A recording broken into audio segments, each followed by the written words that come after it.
Hey, welcome to the AdaptX Podcast, where we have conversations with individuals building accessible businesses, advocating for inclusion, or excelling in adaptive sports. Our intention is never to speak on behalf of those with disabilities, but to provide a platform to share their voice and amplify ideas to a more accessible world. Today, I am joined by Danny Combs, a leading voice in creating equitable opportunities for people with disabilities. He holds government positions within the Colorado Department of Labor and Employment, several board positions across nationwide organizations, and is the founder of TACT, teaching the Autism Community Trades. Danny, thanks for joining me. Hey, thanks so much for having me. I appreciate it.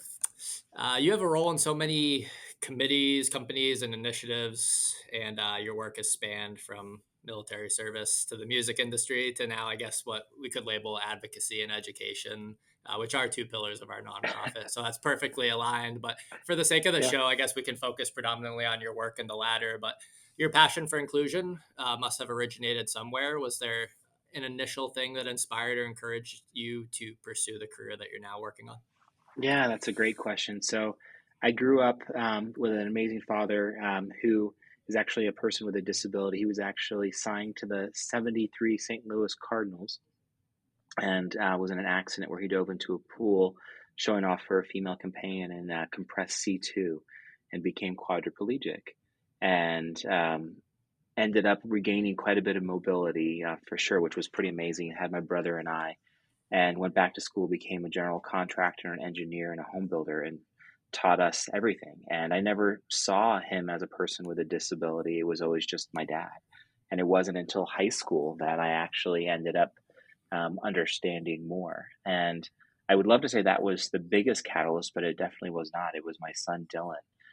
So my son, Dylan, was diagnosed with autism in Nashville when I was doing music in Nashville, and that was really the biggest catalyst. But being around disability my entire life, Dylan is now a high school sophomore and doing some amazing things. And him and making his future the future that he deserves. That was the biggest catalyst for me. What was your initial reaction to that diagnosis? Were you well acquainted and informed about autism? Did you have limiting beliefs or any assumptions that you made about what his future might look like? Oh, I was not happy. I was definitely not happy. I would love to tell you that I was that person that like heard that and was like, "Yay, autism." That would be a lie. I literally made them cry. And at the time, I was like really proud of myself. In retrospect, that was really immature. Um, but no, I definitely did not know that much. I mean, he's 15 years old, and what we know about autism even 13 years ago compared to what we know now. Before the decade before that, it's changed so much. I mean, one thing that has not changed is the fact, when your child is diagnosed with autism at a hospital, you're given a book. And when I say a book, it's more like a 3-ring binder with some handouts that say, like, this is what you need to do, good luck kind of thing. And it is really not the best news in the sense that you don't know where to begin, you don't know where to start, you don't know what it really means.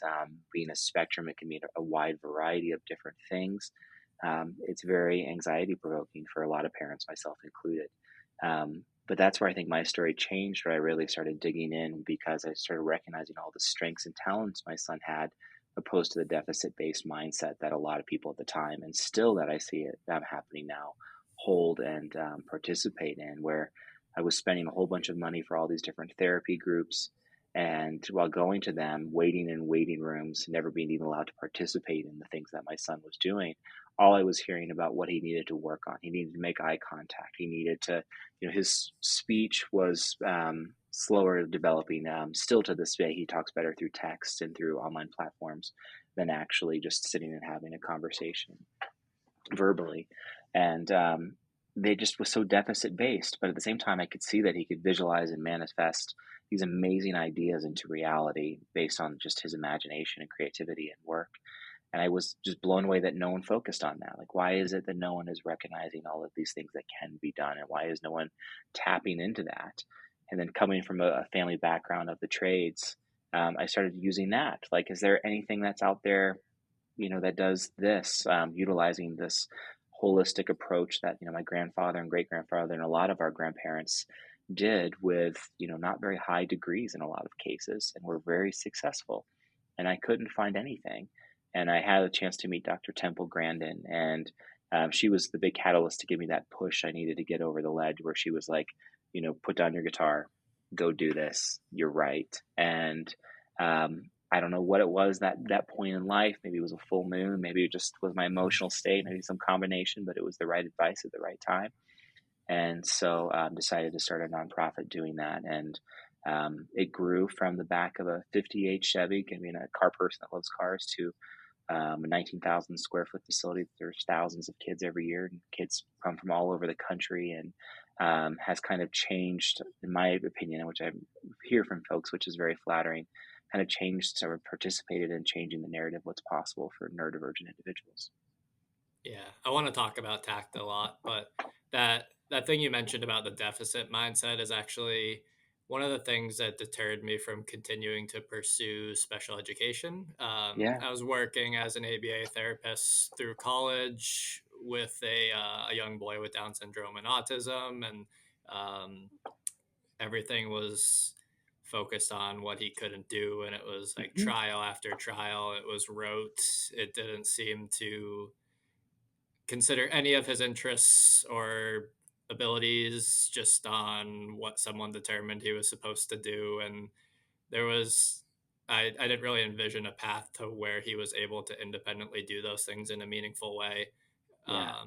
And yeah, I guess I had that experience, and then Special Olympics, and I loved with Special Olympics and sports that it celebrated what they could do and tried to find a way to marry the two, and kind of ended up with this inclusive gym type of model and working on fitness as a whole That's and the fantastic. accessibility of fitness. So yeah, I had a similar experience, I guess, in terms of being a little discouraged, I guess, by this emphasis on like, this Yeah. is what you're supposed to behave like, and this is how we're going to get you there, without accounting for the individual strengths. Well, even now, for our community accessing statewide and federal services or district community-based services, it's still so deficit based in the assessment model to gain access to those.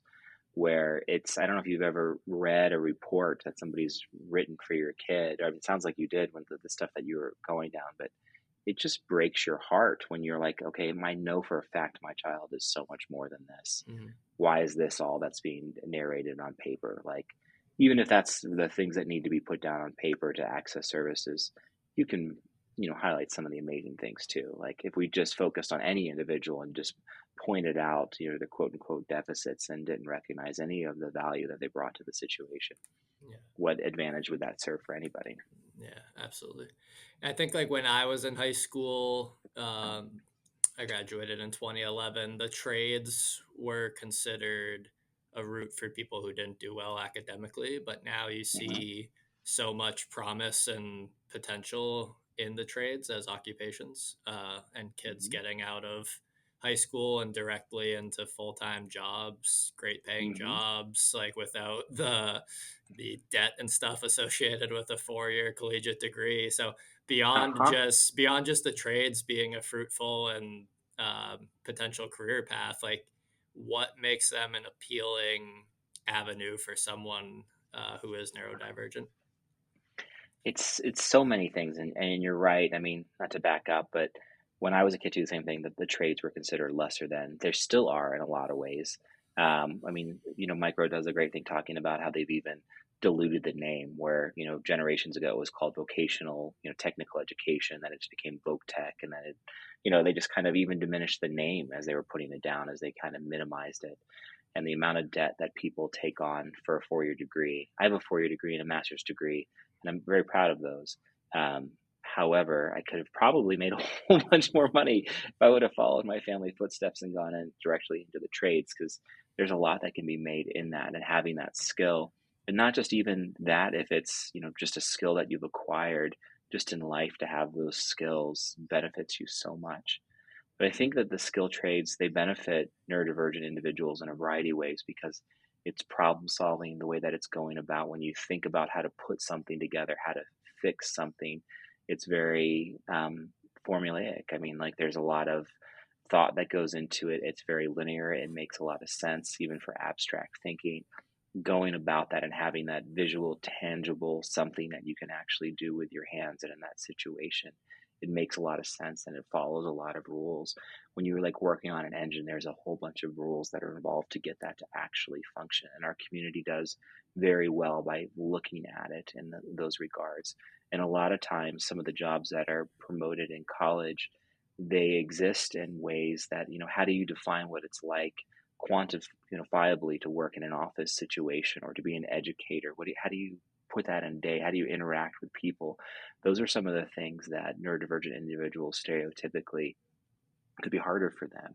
And when you're in a shop and you're building something or fixing something, it's very concrete what the objective is and how to get from point A to point B. And I think that that does really well with our community, and it's a service that is very, very much needed. And when you look at historically, so many of the advancements that our community has experienced, it's, even though they didn't use the words autism or neurodivergence at the time, I would be willing to bet a lot of those brilliant innovations were probably most likely from neurodivergent individuals for sure. They thought outside the box and they figured out how to do it. Yeah. Yeah, the clear and concise, repeatable steps associated with, like you said, repairing an engine, etc., Mm-hmm. building something is something that seems to like stereotypically play into the strengths of someone with autism that does really well with clear directions. What do you think employers, not specific to the trades, but just in general, get wrong about accommodations and accessibility in the workplace? A lot, a whole lot. Well, I think, that's such an interesting topic because so often, you hear of employers saying we can't find workers right now in America. There's 7 million job openings. There is more than 7 million people that are able to work that are just choosing to not participate in the workplace. So, like, if you look at the fact that they're not even choosing to participate, that brings up a whole other exciting and interesting conversation. But the things that employers aren't doing right is they're going about it in the same way they've gone about it for the last 50 years, and they're wondering why they're not getting the results that they want.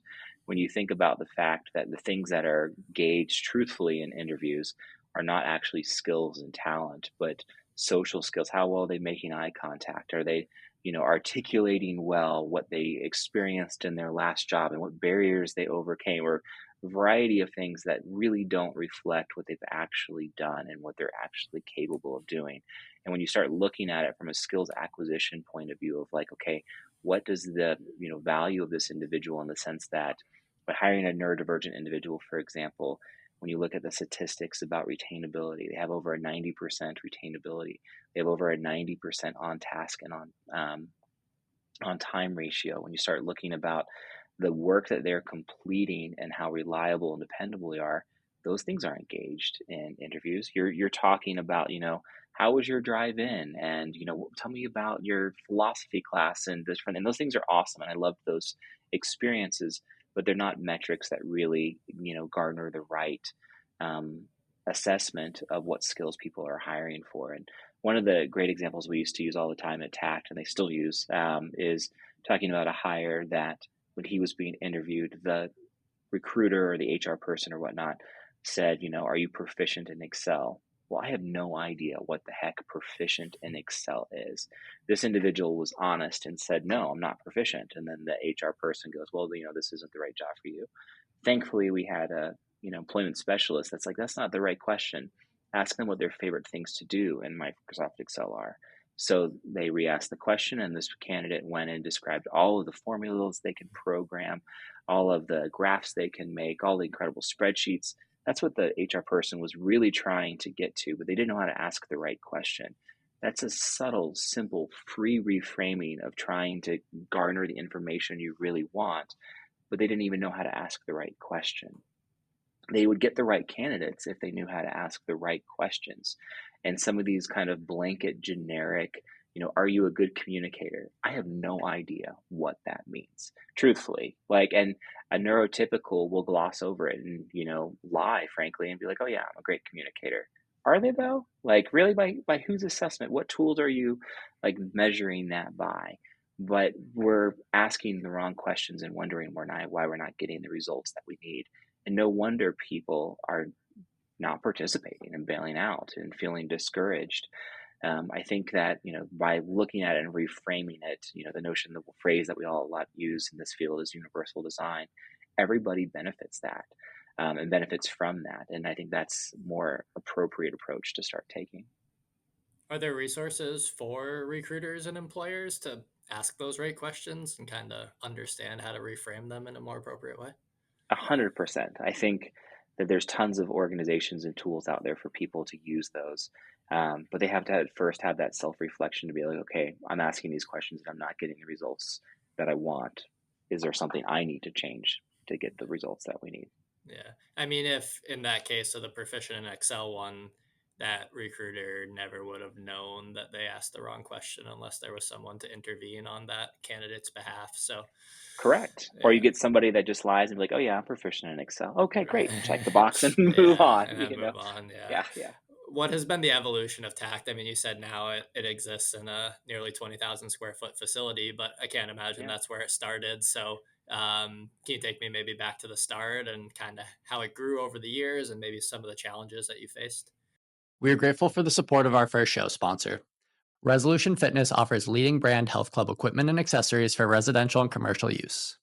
In addition to traditional exercise equipment, they specialize in adaptive fitness products and wheelchair accessible machines. If you're interested in outfitting your fitness facility or home gym to be more accessible, visit www.resolutionfitness.ca or the link in the show notes below. There were tons of challenges. It started in the back of a 58 Chevy, and it was Becky Mershon and myself teaching all of these classes. And we would load up the back of a pickup truck, and we would drive to churches and rec centers and libraries, people's garages, anywhere that people would be giving a chance, and say like, "Hey, I want to try this." We were turned down from insurance 13 times, because insurance agencies would be like, "Wait, you want to put autistic individuals on a table saw and a welding torch and like tightening a wheel on a car that could fall off?" Like they still had that deficit based mindset approach. You figure that was in 2016 and it was turned down 13 times. That's not that long ago. And even starting by going to schools, we would walk in, and it was started in the pickup trucks. It was mobile. We'd walk into a school that specialized in special education, and we would start carrying saws in, and you could see their eyes just Mhm. get so wide where they're like, wait, what is happening right now? And then the amazing thing that happened was it was just so transformative to actually witness the quote unquote experts learning, oh my gosh, our community can do this. And not only can they do this really, really well. And we had a great example of a client that was in this one special education school for 4 years. And in 4 years, the school worked with him to try to find his lunchbox in a cubby. That was the level that they assessed him on. Within 4 weeks of the program at TACT, he was able to read a tape measure down to a 16th of an inch. By reframing and approaching it from a different perspective, it was never that this individual couldn't do the work. They just didn't believe that he could do the work, and they weren't giving him the tools to be successful in it. And I think when you're involved in a community and you don't even recognize the strengths and talents of your own community, and you're not elevating them to the heights that they can be and choose to be and are capable of being at, everybody loses from that. And I think that we have a whole generation or generations of individuals that have sadly not been able to be afforded the opportunity to achieve their levels. It's not the most important piece of the initiative or the business, but I'm always curious in kind of how different models are structured, and Yeah, I think it gives people insight into kind of what's possible. Like, so how is TACT sustainable? Is it grant funded? Are there fees associated with the education? Like, how's that yeah. business structured? That's why the hair got gray for the people that are listening to it. So it started with grants. We got really fortunate, and is still very, very heavily grant funded. As a parent of an autistic child, and knowing the fees that are associated with it, I mean, Time Magazine did a great article that listeners can look up, and they'll talk about how it's on average a $2.2 million bill to raise an autistic individual, as opposed to $250,000 for a neurotypical. It's expensive. It's very unequitable and uninclusive to then go to families for a program that's promoting inclusivity and be like, okay, it's going to cost 10,000, 20,000, 30,000. I know some schools that work with neurodivergent individuals, and they charge like 60 to 80 grand. And you're like, holy heck, like who can afford this? Like, how is this inclusive? You're excluding a whole group of people. And so from the get go, Becky and I really worked to make it possible for through grant fundings and scholarships and working with local community-centered boards and foundations to make it possible. And started with that, and then a lot of personal money. And then it grew to Medicaid, to the Division of Vocational Rehabilitation, to the Department of Education, and became very diversified. Very, very little of the funding is actually from individuals. And then thankfully, as it got more successful, and now it's in the place that, I was able to step away and take this incredible new position working for the state, that it is getting so much funding from corporations and a variety of other capacities that it's providing, that equality of opportunity for thousands every year, which is pretty amazing. That diversification of income streams is probably essential. Definitely during like a tumultuous time right now as administrations change and you hear all about the cuts and lack of grant 100%. funding. So yeah. And I mean, like, you look at COVID, we couldn't do in-person skills-based training. We turned it into a manufacturing facility for, just shy of a year, where all the teachers and us would get together and we would go into the wood shop and we would manufacture kits, instructional kits, and we would mail them to families and schools.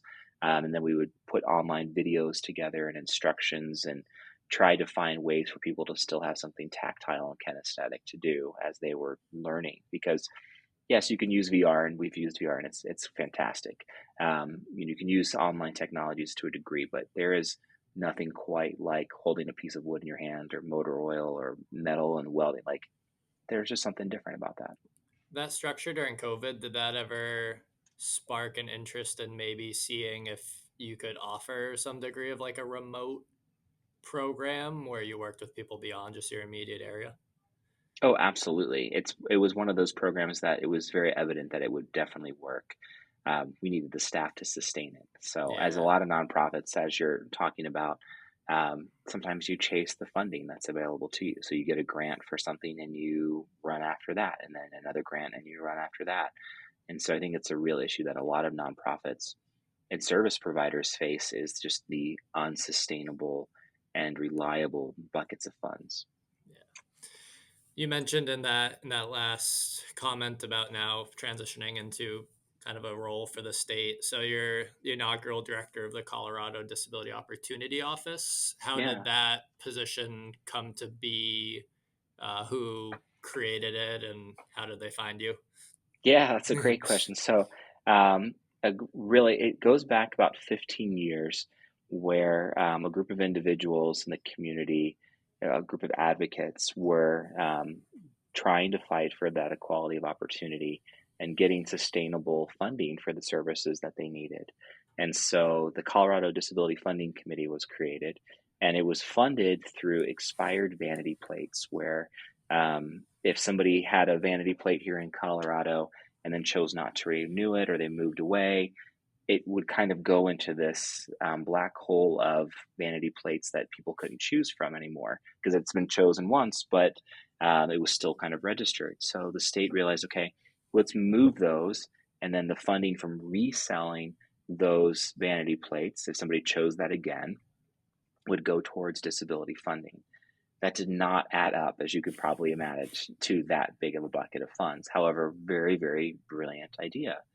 Then the committee was able to, a few years later, gain historic license plates. So when I say historic, I don't mean the ones that, represent history of Colorado, but were past issued license plates similar to the vanity plates, but bringing them back. So here in Colorado, we had a black license plate decades ago. There was a red one, there was a blue one, and in Colorado, it was the green mountains with a white sky, as opposed to the modern ones, which are white mountains with a green sky.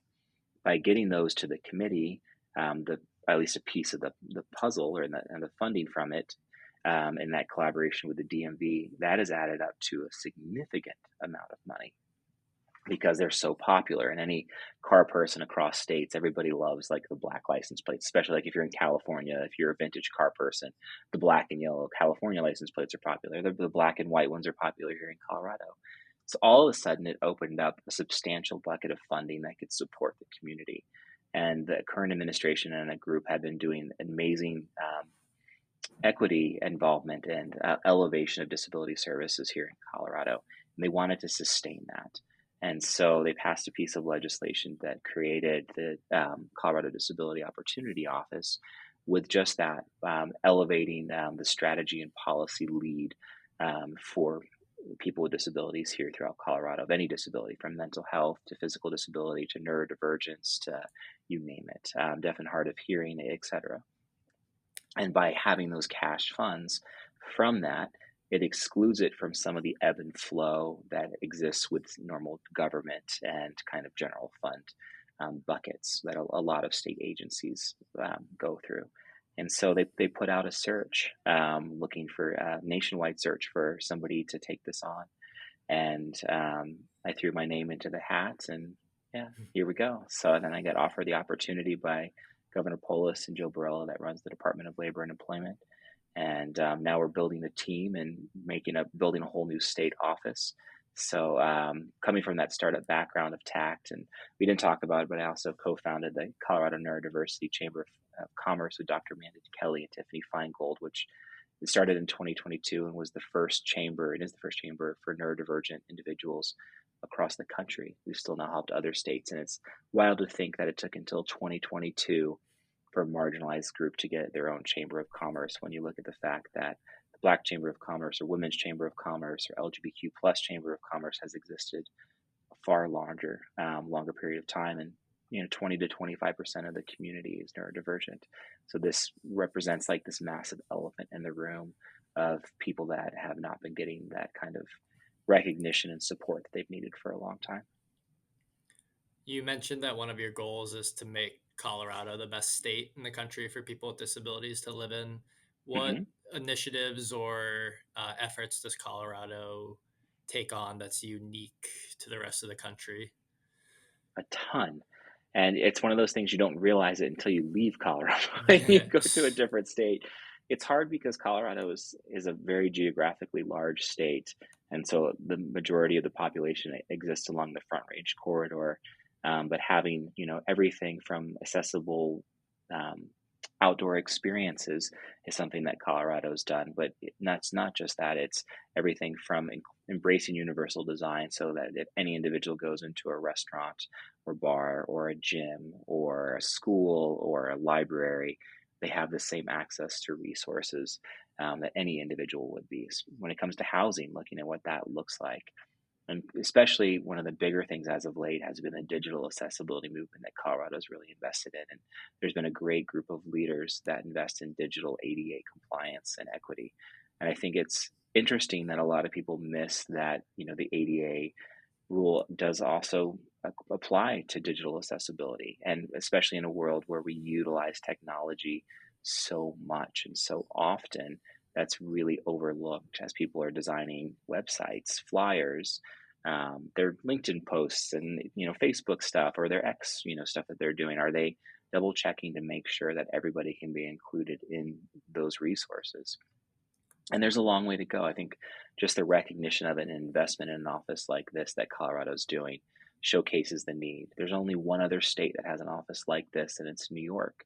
And even like, the Chamber of Commerce that we have, we've since helped other states do it, but it doesn't seem to be included in a lot of people's radars.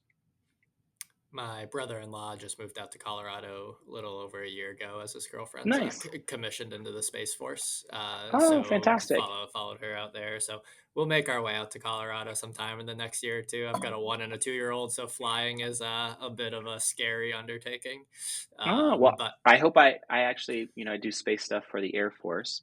And I'm actually working with the 42nd now, teaching the Space Force officers down in Colorado Springs. So yeah, that's maybe our paths will cross. Yeah, so. No, that would be funny. I wonder if you know Brian's girlfriend. But most of my work revolves around fitness as a whole, and we kind of talked a little bit earlier about, I guess, what you would define the social model versus the medical model. The medical model being kind of that deficit-based thing, approach to autism and other neurodivergence. What do you think the fitness industry, I guess, could do to be more inclusive for people with autism? So whether that's gyms, physical therapy clinics, even the medical professionals, medical profession, physicians, etc. I think it's helping the staff. I would start with getting the staff knowing and witnessing and participating in the different approaches that are more inclusive for all individuals. When you think of like neurodivergence, for example, a lot of gyms are like stimulus overload, where it's loud music. That's not like necessarily an acoustically quiet space as things are bouncing all over the place. However, if an individual comes in and they are looking for a quiet corner to do their fitness routine in, don't minimize that. I mean, still often, so often, just when we look at it, the social aspect of it, recognizing just because that social component might not necessarily present in the same way that somebody might see in a neurotypical doesn't mean that it's not happening. And likewise, the participation in it. You know, I look at my stepson, for example. He is brilliant. He's autistic, just like my biological son. And we often hear from his teachers that, you know, they don't think he's paying attention because he's not making perfect eye contact. But he just got a 1580 on the SAT and, you know, is going to graduate high school this year with a whole bunch of college credits already. Does that mean because he's pacing in the back of the classroom and perhaps stemming and not making eye contact that he's not getting it? Absolutely not. He's definitely getting it. Same thing goes within the gym. So recognizing that just the optics of the way that it presents to somebody doesn't mean that they're not necessarily absorbing it or engaged in it or trying to participate in the same way. I think even starting with something for that staff awareness is a big step in becoming more inclusive.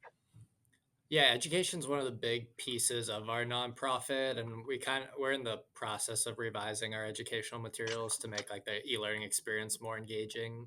Mm-hmm. But it's been tricky to create resources specific to neurodivergence just because it's such a wide spectrum.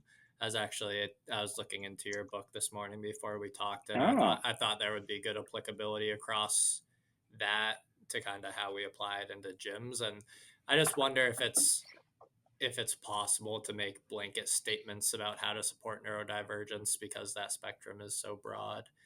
yeah. Like what the most effective education would be for a fitness professional.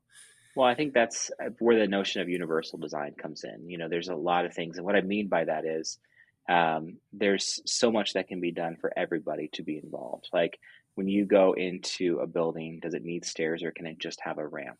Everybody can use the ramp. Not everybody can use the stairs. When you're going into a Target, there's doors that often open automatically, and there's some doors that you have to physically push. Everybody can go through the doors that open automatically. And yes, there's reasons that we still need those. If the power goes out, we need the regular doors because there can't be that emergency that situation, right?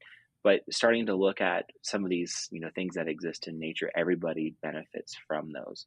And when we start looking at what different things are available in like history of things that were invented for people with disabilities that everybody benefits from, that they don't even know that they benefit from. I mean, when you look at the electric toothbrush, for example, that was invented for people with mobility issues. Now dentists prefer that you use the electric toothbrush. When you look at talk to text, that was again invented for people that didn't have the mobility to actually type in on the everybody uses that, right? When you start looking at some of these things that exist and recognizing, okay, they were invented for people with disabilities because they were trying to be quote unquote more inclusive, but everybody benefits from those tools. There's a whole bunch of other things that we can start doing and tools that we can start recognizing also have value, that everybody wins. Yeah, it was cool to sit in a design and architecture meeting last week for a YMCA that's being built here in Massachusetts and just be able to bring some attention to the designers just about like some sensory considerations. I mean, the physical accessibility was obviously prioritized, but just bringing up some opportunities for them to maybe allocate one of the like rooms to be more like a quiet area or like a sensory friendly area in case someone needs to take a break from a recreation program or a camp or something, and they need a more sensory, less stimulating, whatever the opposite of stimulating would be, room to calm down in. It's just I think more people are becoming aware of that, which is great. Now it's hard to retrofit environments, but if new ones can be designed with that stuff in mind, it's a historic ones are especially. But I mean, I don't know about you, but I've had so many meetings as of late where somebody is outside on a walk and they'll send an email and be like, hey, I know we've got this meeting scheduled, it's virtual. Do you mind if I call in and I'm, walking around the neighborhood? And it's like, I don't mind at all. Like, that's fantastic. Good for you that you get a chance to do that and be outside, because, there's been a lot of really good things that have happened from COVID, especially for people with disabilities in regards to hybrid work, mobile work, all of the advances in technology for people to do that. For other individuals, that notion now that we face is individuals, I'm sure both of us included, set up meeting after meeting after meeting. And then we almost feel like we have to justify when we go to the bathroom. When we talk to somebody like, can I please have 5 minutes? I've been in meetings all day. I just need to run. And we don't give ourselves any break to actually, decompress and take in all the stuff that we've been working on all day. So yeah, absolutely. I can be a victim to that. What are you working on that you're most excited about? I think with this office, we have such a chance to really unite and de-atomize so many groups that have been doing amazing work that don't know about other work, organizations doing amazing work.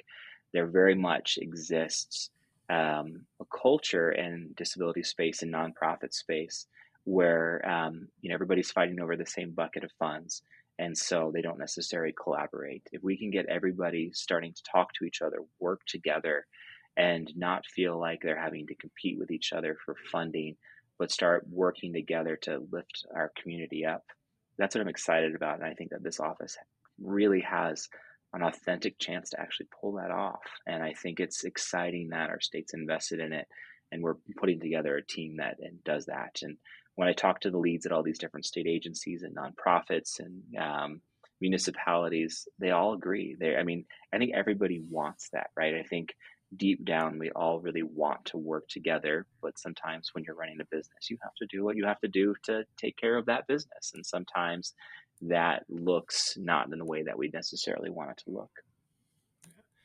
Before I let you go, I just wanted to ask real quick. So last year you were awarded the Congressional Medal of Honor Society Citizens Award, Citizens Honors Award. What aspect of your work was recognized through that? Yeah, for the work in the advancement of opportunity for the autism community. That was an incredible award to get the chance to be in DC, be recognized by the Medal of Honor recipients, and get like a police escort through DC. And it was pretty incredible. And, to get to learn from those incredible individuals that have sacrificed so much as a service member and just citizen, it just was a deep honor. So I was very honored. Yeah. Well, I want to make sure you got your kudos for that, and I was also curious what it consisted of. But Danny, I don't know if I did a disservice to your career, since it's stretched so many different areas and have impacted so many lives. But thank you for taking the time to talk with me today. If there's people that want to connect with you, what would be the best way for them to do so, either with you or maybe TACT or other of the initiatives? That's a great question for me. I'm very active on LinkedIn. I would love it if they just look me up on LinkedIn. TACT is doing great things. Their website is buildwithtact.org.